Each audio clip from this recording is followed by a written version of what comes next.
Hello, welcome to the Art Channel. I'm Grace Adam, artist and lecturer, and this is my colleague Josh White. I'm a writer and a lecturer. This week we're going to review the Turner Prize 2014.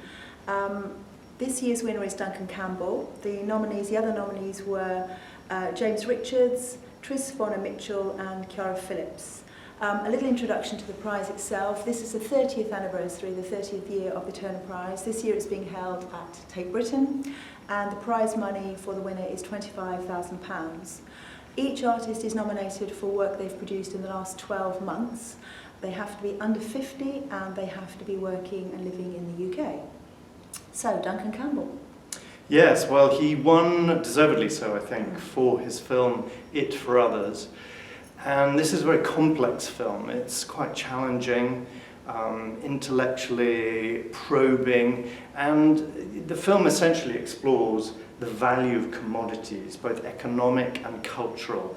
So he starts with quotations from a film called Statues Also Die, made in the 1950s, that filmed African artifacts. And of course, early in the 20th century, early modernists like Picasso and Matisse were fascinated by these tribal artifacts, which they described in a rather politically incorrect way as primitive, meaning they were distinct, these objects, these carved masks, from European artworks. But for these early modernists, they were fascinating and exciting and dynamic. It offered the opportunity to make art that was very instinctual and primal. And so Duncan Campbell is quoting this appropriation, really, this sort of theft of these artifacts. And then he goes into a whole kind of riff about commodification, marketing. He shows objects, doesn't he, from supermarkets. Yeah. And asks us really these big questions around value. Yeah. Why do we attribute certain economic or cultural values to certain artifacts? And I think the title, Objects Dying, is really about how objects lose their meaning. They completely, once they're taken out of their context, lose their cultural and their artistic meaning. And they become, as you say, commodified, they become decoration, they become in some way kitsch, and they become meaningless. So we can only, as viewers at the British Museum, view these objects in a very kind of one-dimensional way. We lack a lot of information that we need to come at them with any meaning.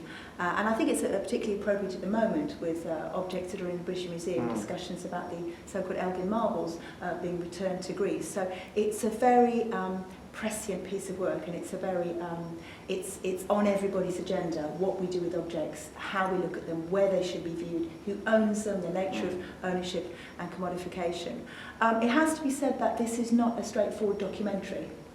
I don't think the artist provides any answers, and he talks a lot about history being fragmented, being mediated through the media. We only understand and know what we receive from certain quarters. So it's very complex, it's very nuanced, but I think it's a very thoughtful piece of filmmaking. Absolutely. I mean, it takes quite an avowedly left-wing perspective, left-wing in the sense of economic theory, and he stages this very entertaining and interesting choreographed piece in collaboration with Michael Clark, the dancer, which illustrates a passage from Karl Marx. So there's a kind of a sympathy there with Marx's analysis of capitalism.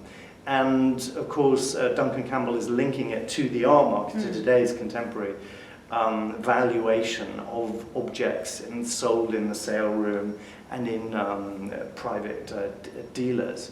So, you know, it's a very engaging film, although Adrian Searle from The Guardian said it was not an artwork and more a lecture. So there is that didactic quality to it, isn't and there? I think if artists make political art, there is always going to be some kind of manifesto running through it, whether that's clear or not. And as you say, Campbell comes from a left-wing perspective and wants us to question things that we understand, that we enjoy. And he has a history of approaching slightly unusual or politically motivated figures. So we have DeLorean, the film he made about DeLorean and a car maker in Northern Ireland, various IRA figures. So he does want us to question. He's not going to give us a kind of an easy ride. And he talks about finding a form that accommodates the mess. He uses this Samuel Beckett quote, which I think is a really good way. He's trying to put together a huge amount of information, not in a narrative sense.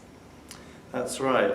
And I mean, fundamentally, I think it's a very intelligent film, and engaging and entertaining, but difficult. And that characterises much of the work this year. It's very theoretical, isn't it?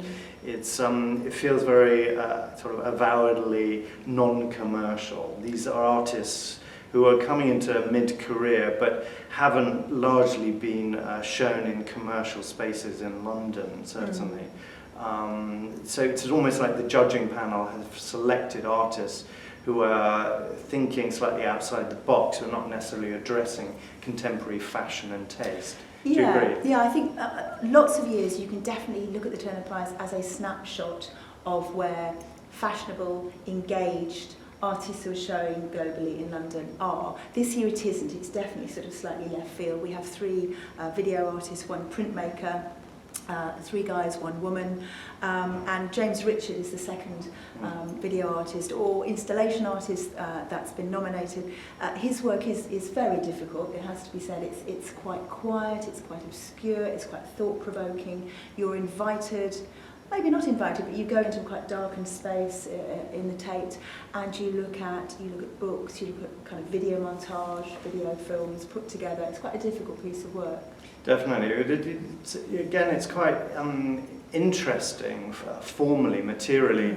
He's filming the surface of textures and making an accompanying soundtrack, and he's using censored images from a book that he found in a Tokyo library, images made by Robert Mapplethorpe and Wolfgang Tillmans, with a kind of erotic content. But there was a nice piece that's also being shown of slides from a Dutch makeup manual, that is a theatrical makeup manual, and all of that sort of exaggerated artificiality of special effects of wounds and bleeding on the flesh in that dated, faded sort of 60s palette.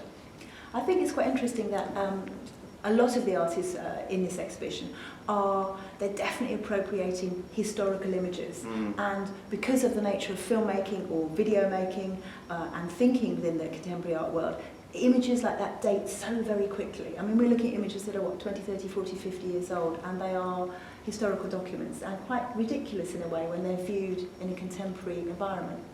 Absolutely, and the next artist showing is Vonna-Michell, who is an artist based in Southend-on-Sea and also in Stockholm. He grew up in Essex.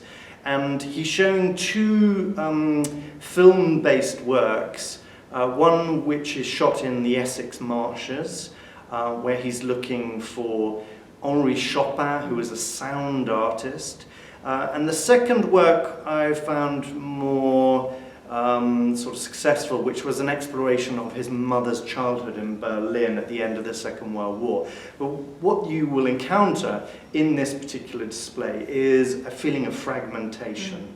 There are 2 vitrines using printed photographs and other written materials, and it's as if he's inviting you to bring together all this material, to kind of make some kind of subjective sense of it, rather than superimposing a particular narrative on it.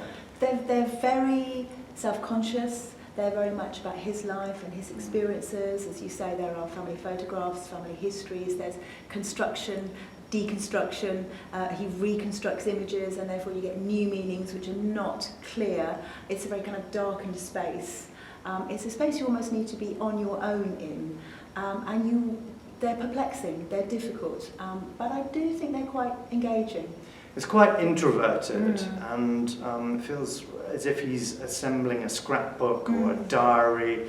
It's almost like prying into the private thoughts and ruminations of an individual, looking back at his own history. It feels slightly voyeuristic when you tiptoe into the space, that you are looking at very private thoughts. And quite inaccessible, I think, to a wider audience. The last artist in the exhibition is Ciara Phillips, who is a printmaker. She has been nominated for work she's done this last year. She works in a collaborative way. She makes screen prints, she looks at image and text, and it's a very kind of immersive space. It's quite a surprise when you walk in and you are surrounded by screen prints. Some text, some image, a lot about errors and mistakes in the printing process, which is quite interesting. And I think there's a nice physicality about it when you have been pondering video. Yes, she's an artist who's really embracing that kind of low-tech quality, the tactile quality of printmaking techniques. I mean, you can connect her to other artists, going back to Die Brücke, a German expressionist artist working with wood blocks, to Andy Warhol using screen printing. So she creates a kind of environmental installation where every surface is covered with some kind of print effect. And also she's exploring the relationship between printing and language. There's a booth where sounds or words are enunciated, and it becomes a kind of free-flowing poem. And of course she's interested in posters and their relationship to agitprop and street theatre and street politics. And in that way, again, a very political artist in that she works collaboratively, she invites people to come in, she worked with people who'd been victims of domestic violence and looked at kind of images and text and information around that. And of course, just the idea of printmaking and reproducing imagery and text means you can disseminate information to a large group of people. So there's that whole history. But I think for me, the fact that a lot of the images are based on bits of ink that are left on screens and blown up, the mistakes, very much like the process of printmaking, is quite refreshing. It grew on me, and I've seen it 3 times now, and it gradually opens up more kind of meaning and value as you spend time in it. So finally, to conclude, this is quite a challenging year for the Turner Prize. The work is demanding, intellectual, theoretical. It's as if the judges have chosen a group of artists who are illustrating qualities that are not necessarily recognised by the commercial art market, as I said before. And several visitors have complained about it, and critics.